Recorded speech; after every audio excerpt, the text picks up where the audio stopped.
नमस्कार बंधुरा, आमी समिता आमार चैनेले आपनादेर सकलके अनेक अनेक स्वागत। आज आमी आमार भिडियोते आलोचना करब सामनेई जेहेतु आसछे ज्यैष्ठ मासेर अमाबस्या तिथि एबं एई अमाबस्या तिथिते फलहारिणी काली पुजो हये थाके।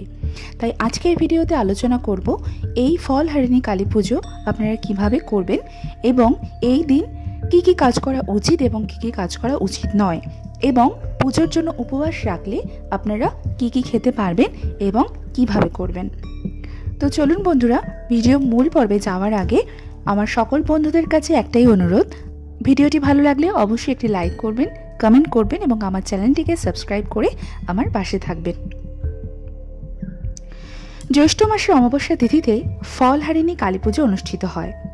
मानुष सारा जीवन कर्म करे जान, किन्तु मने करा हय एई कर्मসমূहेर फलदान करेन देवी कालिका। तिनि समस्त किछु शक्ति, ज्ञान, इच्छा और कर्म शक्ति रूपे बिराजिता। फलहारिणी काली पुजोर संगे जड़िए रयेछे अनेकगुली पौराणिक गल्प। मा काली जीवेर कर्मफल अनुसारे फल प्रदान करेन।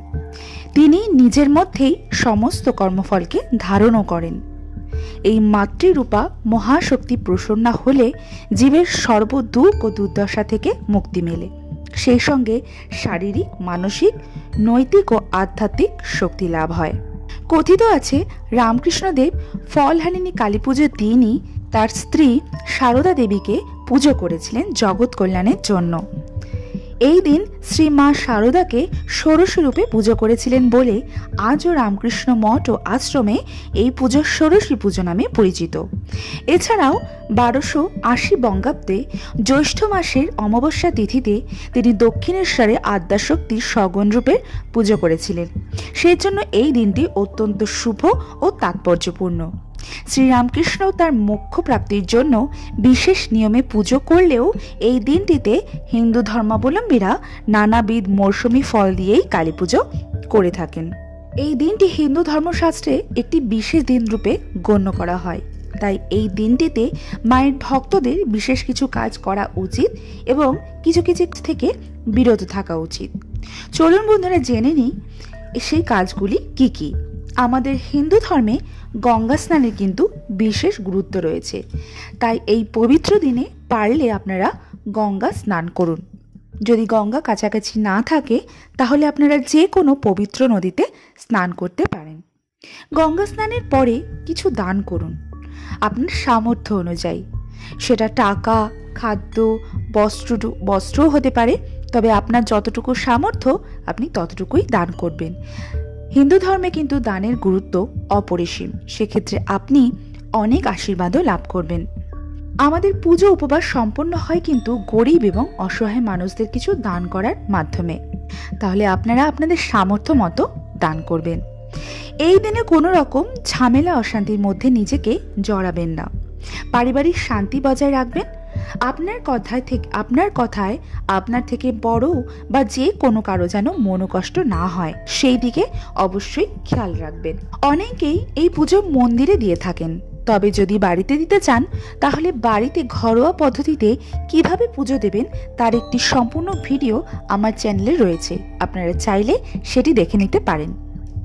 মায়ের পুজোয় অবশ্যই যে ফুলটি লাগবে সেটি হলো জবা ফুল। জবা ফুল ছাড়া কিন্তু মায়ের পুজো অসম্পূর্ণ থাকে। মাকে জবা ফুলের একটি মালা অবশ্যই দেবেন। লাল আসনে বসিয়ে মাকে লাল ওড়না পরিয়ে মায়ের কপালে রক্তচন্দনের তিলক অবশ্যই করবেন। তারপর ঘট স্থাপন করে মায়ের পুজো অবশ্যই করবেন। আপনার সামর্থ্য অনুযায়ী মরশুমি ফল দিয়ে মায়ের পুজো করবেন। ফলহারিণী কালী পুজোয় ফল দিয়ে মাকে পুজো দেওয়া হয়। ফল দিয়ে পুজো দেওয়ার বিশেষ গুরুত্ব রয়েছে। আপনার একটি প্রিয় ফল আপনি মাকে অর্পণ করবেন আপনার মনস্কামনা পূর্তির উদ্দেশ্যে এবং 1 বছর সেই ফলটি আপনি গ্রহণ করবেন না। মনস্কামনা পূরণ হয়ে গেলে মায়ের পুজো দিয়ে তারপর সেই ফলটি আপনি গ্রহণ করতে পারেন। চলুন বন্ধুরা জেনে নিই এই দিন যিনি পুজো বা উপবাস করবেন তিনি কি কি খাবেন। এই দিন যিনি উপবাস করবেন তিনি নিরামিষ আহার গ্রহণ করবেন এবং বাড়িতেও কিন্তু আমিষ জাতীয় কোনো খাবার আনবেন না। যদি বৃহস্পতিবার উপবাস করে থাকেন, অর্থাৎ যেই দিন রাত্রিবেলা অমাবস্যা শুরু হবে, এই দিন সারাদিন কোনো আনাজ গ্রহণ করবেন না।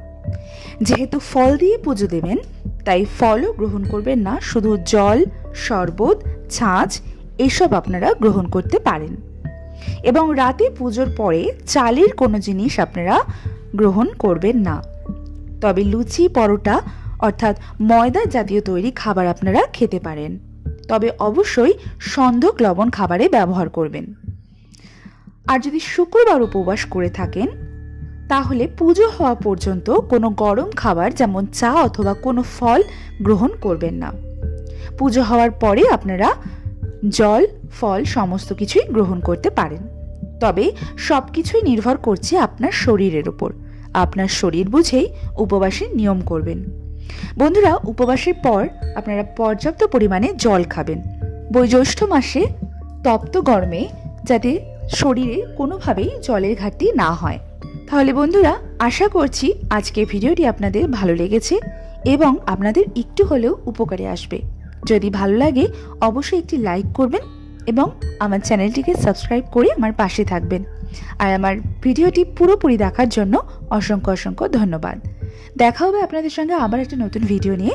ততক্ষণের জন্য সবাই খুব ভালো থাকবেন, সুস্থ থাকবেন।